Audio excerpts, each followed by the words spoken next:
Olá, pessoal! Nós somos da turma de Cálculo 3 da UF de Rio das Ostras e estamos aqui hoje para falar um pouco sobre o método dos mínimos quadrados.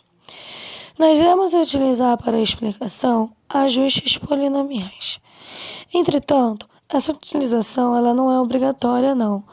Porém, a gente optou por usar os polinômios devido à sua forma que ela é simples para se trabalhar. Vamos começar. Bom, como já dito anteriormente, né, nós vamos falar sobre o método dos mínimos quadrados e vamos falar para ajustes polinomiais de grau maior ou igual a 2. Então, vamos lá, nós temos um problema. Dado um conjunto de N pontos tabelados, então, assim, nós pensaremos que foram colhidos através de coleta experimental. Nós temos que obter o melhor polinômio de grau m com m menor que n. Então, P de x, esse P de x aqui, ele vai ser o nosso polinômio aproximador. E ele vai ser uma somatória dos nossos termos, do A0 mais o A1 de x, mais o A2 com x ao quadrado, o A3, assim sucessivamente, até chegarmos a m elevado a n. Então, eu quero encontrar um polinômio que ajuste os meus dados. Agora, eu vou ter uma curva, não mais uma reta, onde eu tenho o ponto tabelado e eu tenho D1. Que D1 é a distância do ponto tabelado até essa curva. Então, eu tenho um D1, eu tenho um D2, que são essas distâncias do ponto tabelado à curva. Essa curva é chamada curva de ajuste. Então, eu vou fazer a somatória, né? A soma de todos esses termos, porém, todos eles ao quadrado. Todas essas distâncias para a gente obter o MMQ polinomial. Com isso, a gente vai achar uma função que minimiza essa soma. Vamos definir os nossos N pontos como YK e XK, onde YK seria o meu dado tabelado. Então, eu quero aproximar o Y de x por um P de x. Então, nós temos o polinômio aproximador e queremos determinar A1, A2, A3 até a M, que são as nossas incógnitas, né? Nós vamos fazer aqui o YK menos o P em XK e vamos elevar isso ao quadrado e somar todo mundo. Nesse caso, nós temos que ter uma M de M mais uma variável. Então, a minha M vai ser a soma ao quadrado de todas aquelas distâncias, que é o YK menos o PK. E quando eu abro esse PK aqui, eu tenho as M mais uma variáveis. Para achar o ponto crítico da minha função, eu tenho que fazer a derivada parcial da função com relação a cada uma das suas variáveis. Então, quando eu derivo em relação ao A0, esse 2 era uma função composta. Então, o 2 ele cai e vai para frente. E agora eu derivo em relação ao A0 e fico com esse menos 1. Quando eu derivar em relação ao A1, de novo o quadrado ele vai para frente. E aí eu derivo em relação a A1, que vai dar menos XK. E assim sucessivamente, até chegar à derivada do AM, onde deriva em relação ao AM e multiplica por menos AM. Vamos fazer algumas manipulações algébricas.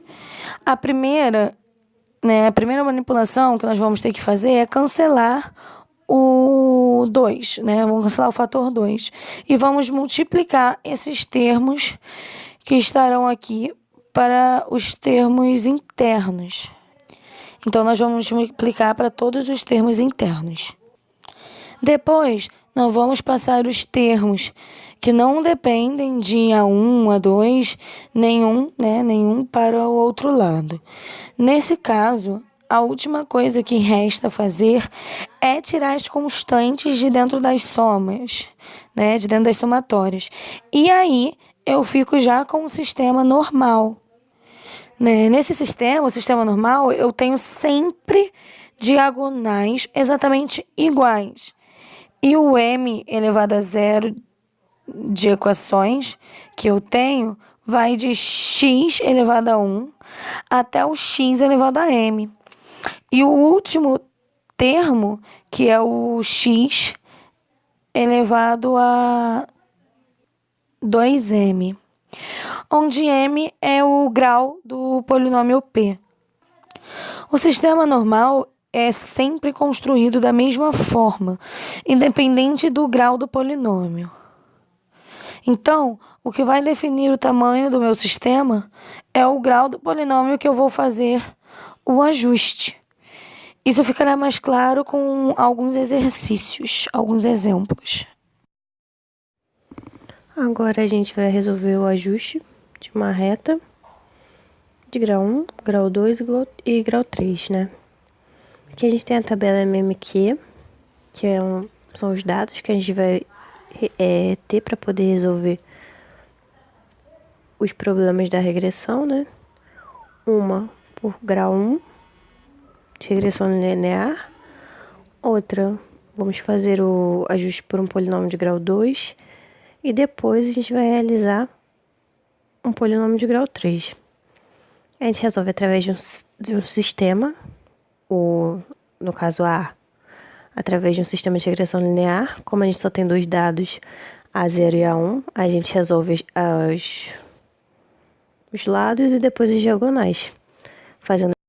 Então temos que, aqui na regressão linear, a gente vai usar os dados. Vamos dar por A.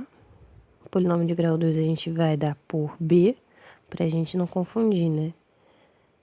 E vamos calcular as novas aproximações que a gente vai ter, que foram adicionadas depois do ajuste, né? Porque no ajuste a gente tinha duas colunas e duas diagonais. Agora, no caso, a gente acrescenta uma linha na horizontal e uma linha na vertical, porque a gente tem mais um grau para poder calcular e fazer as continhas. Então, a gente tem que completar o x ao quadrado, já tinha sido calculado, sendo que, como a gente adicionou, a gente tem que calcular novamente os termos que surgiram agora nesse polinômio de grau 2. Quando formos realizar o polinômio de grau 3, a única coisa que altera é novamente a nova linha horizontal e a nova linha vertical, que a gente vai ter que calcular o novo x. Porque antes a gente já tinha feito o cálculo do x no polinômio de grau 2, ele vai dar quarta, a somatória anterior, né? E agora a gente vai dar por C os novos dados, como no sistema A, no sistema linear, a gente deu por A, no sistema 2 de polinômio de grau 2, a gente vai dar por B e agora por C. Agora que eu tenho todos os dados, todos os valores, eu vou jogar na expressão da regressão e vou ver qual é o melhor ajuste. Como que eu vejo qual é o melhor ajuste? Através do erro quadrático. A gente vai calcular através dos polinômios P1, P2 e P3. Agora eu completo a somatória do x elevado à quarta. Eu só vou completar essas duas posições. Completo no sistema, o x elevado à quarta nas duas posições. Mesma coisa do polinômio de grau 2 da regressão linear com apenas duas diagonais. Mas não necessariamente vai significar que o A1 vai ser igual a B1 ao C1. Não necessariamente, não é obrigatório, entendeu? Porque os sistemas são diferentes. No grau 1, na regressão linear, no polinômio de grau 2 e no polinômio de grau 3. Pode ser que aconteça, mas não é obrigatório. Agora a gente vai resolver o ajuste de uma reta de grau 1, grau 2 e grau 3, né? Aqui a gente tem a tabela MMQ, que são os dados que a gente vai ter para poder resolver os problemas da regressão, né? Uma por grau 1, de regressão linear. Outra, vamos fazer o ajuste por um polinômio de grau 2. E depois a gente vai realizar um polinômio de grau 3. A gente resolve através de um sistema, no caso A, através de um sistema de regressão linear. Como a gente só tem dois dados, A0 e A1, a gente resolve os lados e depois as diagonais. Fazendo as continhas, né, de substituição, a gente vai chegar a um sistema normal. Agora, quando a gente for fazer um polinômio de grau 2, muda que nós vamos ter mais um dado. Então, a gente vai ter B0, B1 e B2. Ou seja, a gente aumenta um dado na coluna e na lateral. Então, a gente vai ter mais um termo para poder calcular e fazer um sistema mais extenso. Então, temos que, aqui na regressão linear, a gente vai usar os dados. Vamos dar por A. O polinômio de grau 2 a gente vai dar por B, para a gente não confundir, né? E vamos calcular as novas aproximações que a gente vai ter, que foram adicionadas depois do ajuste, né? Porque no ajuste a gente tinha duas colunas e duas diagonais. Agora, no caso, a gente acrescenta uma linha na horizontal e uma linha na vertical, porque a gente tem mais um grau para poder calcular e fazer as continhas. Então, a gente tem que completar o x ao quadrado, já tinha sido calculado, sendo que, como a gente adicionou, a gente tem que calcular novamente os termos que surgiram agora nesse polinômio de grau 2. Quando formos realizar o polinômio de grau 3, a única coisa que altera é novamente a nova linha horizontal e a nova linha vertical, que a gente vai ter que calcular um novo x. Porque antes a gente já tinha feito o cálculo do x no polinômio de grau 2, ele vai dar quarta, a somatória anterior, né? E agora a gente vai dar por C os novos dados, como no sistema no sistema linear a gente deu por A, no sistema 2 de polinômio de grau 2 a gente vai dar por B e agora por C. Agora eu completo a somatória do x elevado à quarta. Eu só vou completar essas duas posições. Completo no sistema, o x elevado à quarta nas duas posições. Mesma coisa do polinômio de grau 2 da regressão linear com apenas duas diagonais. Mas não necessariamente vai significar que o A1 vai ser igual a B1 ao C1. Não necessariamente, não é obrigatório, entendeu? Porque os sistemas são diferentes. No grau 1, na regressão linear, no polinômio de grau 2 e no polinômio de grau 3. Pode ser que aconteça, mas não é obrigatório. Agora que eu tenho todos os dados, todos os valores, eu vou jogar na expressão da regressão e vou ver qual é o melhor ajuste. Como que eu vejo qual é o melhor ajuste? Através do erro quadrático. A gente vai calcular através dos polinômios P1, P2 e P3 os valores respectivos para o melhor ajuste.